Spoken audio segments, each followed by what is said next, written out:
2021년 7월 26일 나스닥에 새로운 전기차 회사가 상장됐습니다. 첫날 종가 기준 시가총액 640억 달러.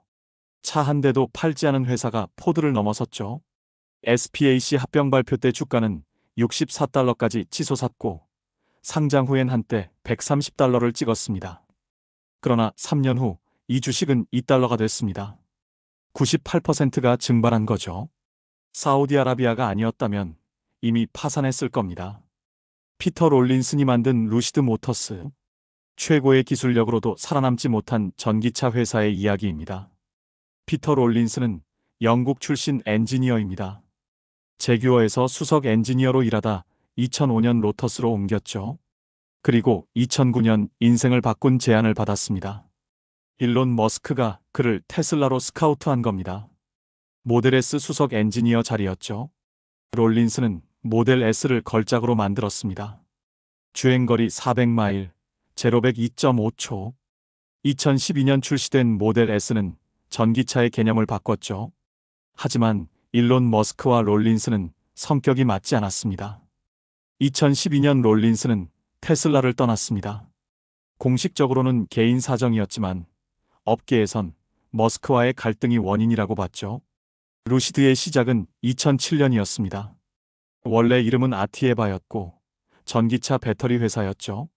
중국계 미국인 버나드 체가 창업했습니다. 전 오라클 임원이었던 그는 전기차 시대를 예견하고 배터리 사업을 시작했습니다. 하지만 10년간 별 성과가 없었죠. 2013년 피터 롤린슨이 CTO로 합류하며 회사가 완전히 바뀌었습니다. 롤린슨은 배터리만 만들지 말고 완성차를 만들자고 주장했죠. 2016년 그가 CEO가 되며 본격적인 전기차 개발이 시작됐습니다. 회사명도 루시드 모터스로 바꿨습니다. 명료한, 투명한이라는 의미였죠. 루시드의 목표는 분명했습니다. 테슬라보다 더 고급스러운 전기차를 만드는 것이었죠. 메르세데스 S클래스 고객을 겨냥했습니다. 10만 달러 이상 럭셔리 시장에서 최고가 되겠다는 야심이었습니다. 2018년 9월 사우디아라비아 국부펀드가 10억 달러를 투자했습니다. 사우디는 석유 이후 시대를 준비하고 있었죠. 전기차가 그 대안 중 하나였습니다. 무함마드 빈 살만 왕세자가 직접 결정한 투자였습니다. 2020년 9월 루시드 에어를 공개했습니다. 스펙은 놀라웠습니다. EPA 기준 주행거리 516마일. 테슬라 모델 S 롱레인지를 크게 앞섰죠. 1111마력으로 제로백 2.5초. 충전 속도도 20분에 300마일. 모든 면에서 최고였습니다. 디자인도 혁신적이었습니다. 글래스 루프가 앞 유리와 이어져 있어 우주선 같은 느낌을 줬죠. 실내는 34인치 곡면 디스플레이가 대시보드를 가득 채웠습니다. 뒷좌석 공간은 롤스로이스급이었죠. 포스트 럭셔리라는 새로운 개념을 제시했습니다. 2021년 2월 SPAC 합병을 발표했습니다. 처칠 캐피털과 합병하기로 했죠. 밸류에이션 240억 달러. 투자자들은 열광했습니다. 발표 당일 주가는 64달러까지 치솟았죠. 제2의 테슬라 킬러라는 기대감이 폭발했습니다. 7월 26일 정식 상장했습니다. 하지만 상장 첫날 종가 26달러. SPAC 발표 때보다 60% 낮았습니다. 그래도 시가총액은 420억 달러로 리비안, 니오와 함께 전기차 3대장이라 불렸죠. 2021년 10월 첫 차를 고객에게 인도했습니다. 드림 에디션 레인지. 가격은 16만 9천 달러. 520마일 주행거리로 양산차 세계 기록을 세웠죠. 모터트렌드 올해의 차에 선정되는 등 평가는 좋았습니다. 하지만 문제는 생산량이었죠. 2021년 목표 생산량은 577대였지만 실제론 125대만 만들었습니다. 2022년 목표는 2만 대였지만 7,180대에 그쳤죠. 애리조나 공장은 연 40만 대 생산 능력을 갖췄다고 자랑했지만 실제 생산은 하루 20대 수준이었습니다. 더 큰 문제는 수요였습니다. 16만 달러가 넘는 전기차를 살 사람이 많지 않았죠. 테슬라 모델 S도 판매가 부진한데 브랜드 인지도 없는 루시드는 더 어려웠습니다. 예약 주문 3만 7천 대도 실제 구매로 이어지지 않았죠. 2022년은 악몽이었습니다. 주가는 계속 떨어져 10달러를 밑돌았고 현금은 분기당 10억 달러씩 타들어갔죠. 직원 18%를 해고했고 생산 목표를 계속 하향 조정했습니다. 생산 지옥이라는 말로는 부족했습니다. 생존 지옥이었죠. 사우디가 구원투수였습니다. 2022년 4월 15억 달러 추가 투자를 했고 2023년 3월엔 또 18억 달러를 넣었죠. 사우디 정부가 10년간 10만 대를 구매하기로 약속했습니다. 사실상 사우디가 회사를 먹여 살리는 구조가 됐죠. 2023년 5월 SUV 모델 그래비티를 공개했습니다. 7인승 대형 SUV로 2024년 말 생산 예정이었죠. 테슬라 모델 X 대항마였습니다. 하지만 시장은 냉담했습니다.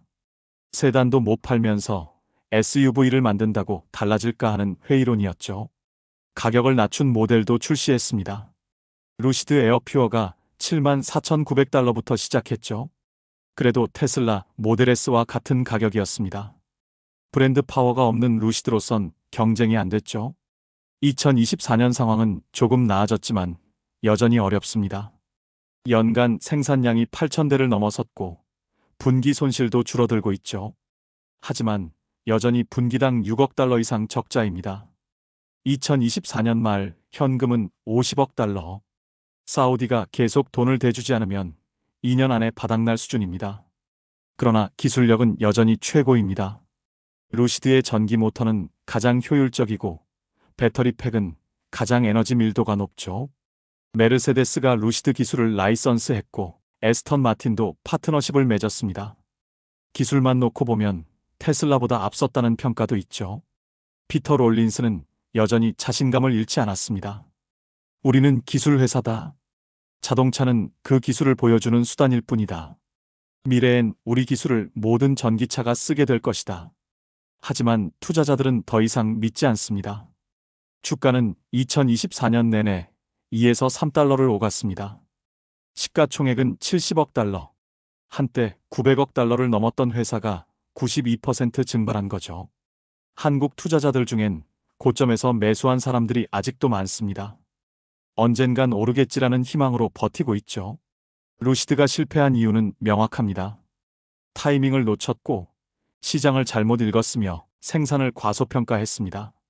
무엇보다 16만 달러짜리 전기차를 누가 살 것인가를 고민하지 않았죠. 기술만으로는 성공할 수 없다는 교훈을 남겼습니다. 그런데도 사우디는 왜 계속 투자할까요? 체면과 미래 때문입니다. 이미 100억 달러 가까이 투자했는데 포기할 수 없죠. 게다가 사우디는 2030년까지 전기차 50만 대를 생산하겠다는 목표가 있습니다. 루시드가 그 중심이 되길 바라는 거죠. 2025년이 마지막 기회일 겁니다. SUV 그래비티가 성공해야 하고 중형 세단도 출시해야 합니다. 가격을 5만 달러대로 낮춰야 대중시장에 진입할 수 있죠. 하지만 그러려면 또 막대한 투자가 필요합니다. 악순환이죠. 일부 애널리스트는 루시드가 결국 인수될 거라고 봅니다. 사우디가 완전히 인수하거나 중국 기업에 팔거나 기존 자동차 회사가 기술을 사갈 거라는 전망이죠. 독립기업으로 살아남기는 어렵다는 게 중론입니다. 루시드의 실패는 전기차 시장의 냉혹함을 보여줍니다. 좋은 기술만으로는 부족하고 타이밍과 가격, 브랜드, 생산 능력이 모두 맞아야 한다는 교훈이죠. 테슬라가 얼마나 대단한 회사인지 역설적으로 증명한 셈입니다. 2달러짜리 주식이 된 루시드. 한때 테슬라 킬러라 불렸지만 지금은 또 하나의 실패한 전기차 회사가 됐습니다. 사우디 오일머니가 언제까지 버텨줄까요? 피터 롤린슨의 꿈은 이뤄질 수 있을까요? 최고의 기술력과 최악의 비즈니스. 그것이 루시드 모터스입니다. 130달러에서 2달러로 투자자들에겐 악몽이었지만 전기차 역사엔 중요한 교훈을 남겼습니다.